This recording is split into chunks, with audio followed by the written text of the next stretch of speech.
movie was different. Can't even explain. We can't able to hear. That much crowd it was. भाई साहब, जब प्रभास जैसे superstar के हाथों आस्था लिखी गई और उसका नाम रखा गया कणप्पा, तो सबसे बड़ी बात यह है, प्रभास ने सिर्फ 20 मिनट के कैमियो में ही इतिहास रच दिया। और इस कहानी का असली आधार है भक्ति, बलिदान और वो जुनून जो आपकी रूह को झकझोर कर रख देगा। विष्णु मांचू जैसे सुपरस्टार ने इस फिल्म को बनाने में सालों की मेहनत झोंक दी, और जब जनता ने ये फिल्म देखी तो हर तरफ से जीवन बदल देने वाला अनुभव जैसे रिव्यूज आने लगे।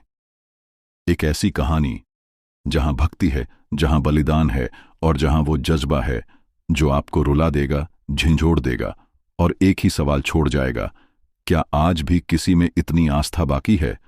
विष्णु मांचू का वो रूप जिसे देखकर थिएटर में सिर्फ तालियां नहीं बल्कि आंखों से आंसू बह निकले। जब उन्होंने भगवान शिव के चरणों में अपनी आंखें समर्पित की तो दर्शकों की आंखों में भी श्रद्धा के आंसू आ गए। और फिर प्रभास का कैमियो, एक ऐसी एंट्री जिसने थिएटर को हिलाकर रख दिया। जब क्लाइमैक्स आता है तो लगता है जैसे भगवान खुद स्क्रीन से निकलकर दर्शकों के दिलों में उतर गए हों। दोस्तों, ये सिर्फ एक फिल्म नहीं है, ये एक आध्यात्मिक यात्रा है जिसमें है भक्ति, है त्याग और है वो सच जिससे आज की दुनिया नजरें चुराती है। आज मैं आपको बताऊंगा कणप्पा ने कैसे पूरे भारत को हिलाकर रख दिया, कैसे बॉक्स ऑफिस पर मचाई इमोशनल सुनामी और जनता का क्या कहना है। फिल्म देखी या भक्ति का दर्शन हुआ? रेडी हो जाइए, क्योंकि ये रिव्यू सिर्फ आपके कानों तक नहीं बल्कि आपके दिल तक पहुंचेगा। क्योंकि दोस्तों, कणप्पा कोई आम कहानी नहीं बल्कि एक जीते जागते भक्त का इतिहास है। असली कणप्पा की बात करें तो ये कोई काल्पनिक सुपरहीरो नहीं था, ये एक सच्चा शिव भक्त था जिसका नाम इतिहास में सुनहरे अक्षरों में लिखा गया। कणप्पा एक ऐसा भक्त जिसे ना वेदों का ज्ञान था, ना श्लोकों की समझ, फिर भी उसकी आस्था और प्रेम ने भगवान शिव को झुकने पर मजबूर कर दिया। ये फिल्म एक रियल लीजेंड पर आधारित है जो आंध्र प्रदेश के एक ट्राइबल रीजन से आया था। उसका असली नाम था थिन्नन, जो जंगलों में शिकार किया करता था। लेकिन जब उसने शिवलिंग देखा तो उसकी जिंदगी का रुख ही बदल गया। विष्णु मांचू ने थिन्नन का किरदार इतनी शिद्दत से निभाया है कि दर्शक स्क्रीन से नजरें हटा ही नहीं पाते। हर सीन में वही जुनून, ना हीरो बनने का घमंड, ना दिखावे का दिखावा, बस एक ही मकसद, भगवान शिव के लिए जीना। जब वो अपनी आंख निकालकर शिवलिंग पर चढ़ा देता है तो पूरा थिएटर एक पल के लिए सन्नाटे में चला जाता है। वो सीन सिर्फ एक्टिंग नहीं था, वो एक तपस्या थी। डायरेक्टर मुकेश कुमार सिंह ने इस सीन को silent wind sound, slow motion और विष्णु के एक्सप्रेशंस के साथ ऐसा शूट किया कि सिनेमा को सच में आस्था का मंदिर बना दिया गया। और यहीं आती है प्रभास की शिव रूप में एंट्री, 20 सेकंड का कैमियो। लेकिन जब प्रभास ने आंखें खोलीं तो लगा जैसे पूरा थिएटर मंत्रमुग्ध हो गया। AUM नमः शिवाय की गूंज, प्रभास की मौजूदगी और दर्शकों के रोंगटे खड़े हो गए।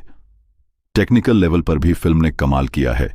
विजुअल्स इतने डिवाइन कि हर फ्रेम एक पेंटिंग लगता है। म्यूजिक नहीं, एनर्जी की वेव है। VFX से लेकर बैटल सीक्वेंस तक हर चीज वर्ल्ड क्लास है। फिल्म का नैरेटिव भी यूनिक है। ये लाइनियर स्टोरी नहीं है बल्कि फ्लैशबैक, इमोशंस और भक्ति के बीच में चलता है। पर यह कंफ्यूजन नहीं बल्कि जिज्ञासा पैदा करता है। ये फिल्म सिर्फ साउथ इंडियन ऑडियंस के लिए नहीं बनी, इसका मैसेज यूनिवर्सल है, भक्ति में समर्पण सबसे बड़ा है। और दोस्तों, यहीं से कहानी एक ट्विस्ट लेती है। कभी आपने किसी भक्त को खुशी से अपनी आंख निकालते देखा है? कभी सोचा है कि कोई इंसान अपने भगवान के लिए बिना किसी इनाम के अपनी जान तक दांव पर लगा सकता है? कणप्पा ऐसी ही एक कहानी है, जो फिल्म कम और एक आध्यात्मिक अनुभव ज्यादा है। कणप्पा फिल्म का तीसरा एक्ट वही तूफान है जहां दिल रो पड़ता है और दिमाग में एक ही सवाल उठता है, क्या ये सच में हुआ था? जब थिन्नन, विष्णु मांचू देखते हैं कि शिवलिंग से खून बह रहा है तो वो बिना एक पल गवाएं अपने पैर से कपड़ा निकालकर शिवलिंग का घाव साफ करते हैं।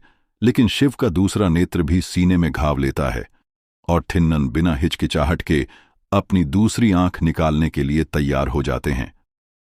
उसी क्षण भगवान शिव खुद प्रकट होते हैं। प्रभास महादेव के रूप में दिव्य प्रकाश के साथ स्क्रीन पर अवतरित होते हैं। धरती कांपती है, हवा रुक जाती है और बैकग्राउंड में सिर्फ एक आवाज गूंजती है, कणप्पा, तू मेरा परम भक्त है, आज से तू अमर है। थिएटर में लोग अपनी सीटों से खड़े हो जाते हैं। कई लोग रोने लगते हैं, कुछ तो भक्ति में झुक जाते हैं। उसने भक्ति की वो मिसाल दी जो आज की दुनिया में कहीं दिखाई नहीं देती। पब्लिक रिएक्शन, ट्विटर, इंस्टाग्राम पर लोग लिख रहे हैं, मैंने कोई फिल्म नहीं देखी, मैंने एक दिव्य क्षण जिया। यूट्यूब कमेंट्स भर चुके हैं, इतना रो दिया, ऐसा लगा जैसे मैं भगवान के करीब पहुंच गया। हैदराबाद के एक थिएटर में लोग फिल्म खत्म होने के बाद आरती करते दिखाई दिए। और इतना ही नहीं, सिनेमा का क्लाइमैक्स एक और सस्पेंस खोलता है। भगवान शिव के मुख से एक घोषणा होती है, कणप्पा फिर जन्म लेगा और फिर सेवा करेगा। ये सुनते ही शुरू हो जाता है एक तूफान। क्या कणप्पा का सीक्वल आएगा? क्या विष्णु मांचू इस भक्त की कहानी को और आगे बढ़ाएंगे? क्या अगली बार प्रभास फुल रोल में नजर आएंगे? और भाई साहब, जब फिल्म खत्म होती है तो हम सिर्फ एक कहानी देखकर नहीं निकलते, हम एक भाव लेकर निकलते हैं। कणप्पा ने हमें याद दिलाया कि असली भक्ति न तो कपड़ों से होती है, न ही संस्कृत के ज्ञान से। असली भक्ति होती है समर्पण से। विष्णु मांचू ने इस रोल को निभाने के लिए अपना तन, मन, धन सब कुछ लगा दिया। प्रभास, जो कि एक मास सुपरस्टार हैं, उन्होंने कहीं भी स्पॉटलाइट खींचने की कोशिश नहीं की, बल्कि पूरा स्पॉटलाइट कणप्पा पर छोड़ दिया। और अक्षय कुमार का वॉइस कैमियो एक हिडन सरप्राइज रहा, जहां उनकी आवाज एक डिवाइन नैरेटर के रूप में सुनाई देती है। ऑडियंस का प्यार मिल रहा है। क्रिटिक्स भी कह रहे हैं, इस फिल्म ने सिनेमा को एक आध्यात्मिक दर्शन में बदल दिया। तो भाई साहब, अगर आपने अभी तक कणप्पा नहीं देखी है तो समझिए, ये सिर्फ एक फिल्म देखना नहीं होगा, बल्कि एक अंदर से यात्रा को जीना होगा। और अगर आप देख चुके हो तो कमेंट्स में जरूर लिखो, आपका फेवरेट सीन कौन सा था? क्या आपने भी शिव का दर्शन महसूस किया? और हां, अगर आपको इमोशनल सिनेमा, डिवोशन और पावरफुल एक्टिंग पसंद है तो चैनल को सब्सक्राइब करना मत भूलना, ताकि अगली बार जब हम कोई नई अपडेट लाएं वो सीधा आप तक पहुंचे। मिलते हैं अगली धमाकेदार अपडेट के साथ। तब तक अपना ख्याल रखिए। हरि ओम, जय श्री महाकाल।